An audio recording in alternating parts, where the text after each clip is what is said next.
I'm going to reverse that about the funding. If we've got time, we'll come to that as well. But to cut straight to the chase on the ghost children, I found it literally jaw-dropping when I heard you talking about it and then read the report.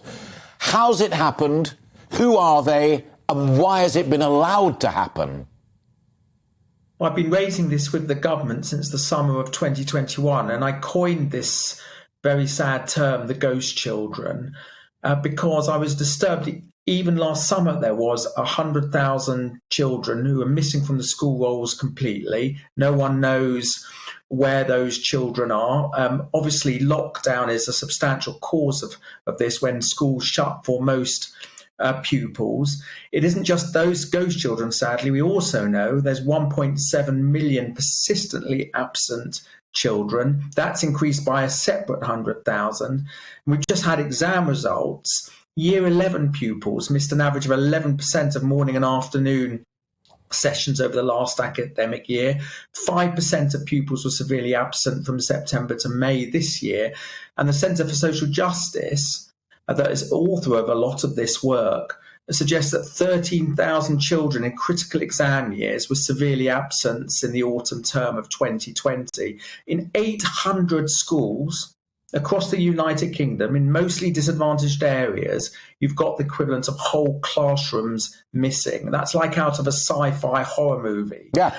And it's unacceptable. And I've been urging the government to take action on this for a very, very long time. All right, let me butt in, Robert, there. Because from my social media, two thoughts are very obvious to a lot of people. One is, where are the social services in all of this? Because, you're talking about minors, you're talking about people who should be somewhere and they are not there. But the other side of that coin is, where are the parents and the guardians in this? If my kids didn't go to school and I didn't know where they were, I would have totally failed in my duties and responsibilities. Well, you're right. And we know, sadly, that some of these children have been joining county line gangs. Some are exposed to online harm. Some are facing other safeguarding hazards. What I believe should happen, I was urging the government to do, and spoke in a number of debates on this, on education, in the House of Commons, was for them to use some of the catch-up fund money to appoint school attendance officers to go and work with the families to get these children back into school. We know examples of very good schools like Felton Reach Academy in London that have been doing this for a long time. And the question is, why is it that some schools have incredibly high attendance records and yet other schools are missing these children? But as I say, it's not just the 100,000 ghost children. There's also the problem of 1.7 million persistently absent children. And those children the schools actually do know about. You've twice said perfectly reasonably that you've been putting pressure on whoever the Secretary of State for Education is, James Cleverly at the moment, but we've had one or two in recent months and years, as you know better than anybody else. But I want to be clear on one thing before I move it on. This is essentially and overwhelmingly the responsibility of parents we've dealt with, but local authorities, what used to be called the local education authorities. They still run the schools. They still have the committees.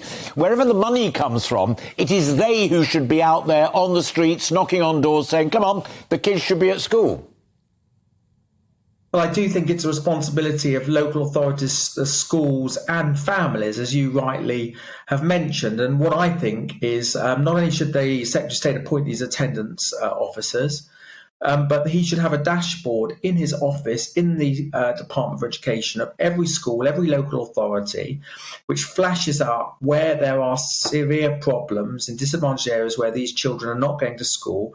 And the government should work with the local authorities to send in task forces to make sure to get these children back into school. There should also be a social media campaign to work with the parents and to get these children back into school. This should be a priority for the incoming Secretary of State. We keep saying we want all children back in September, yet very little is being done to get these children back into school.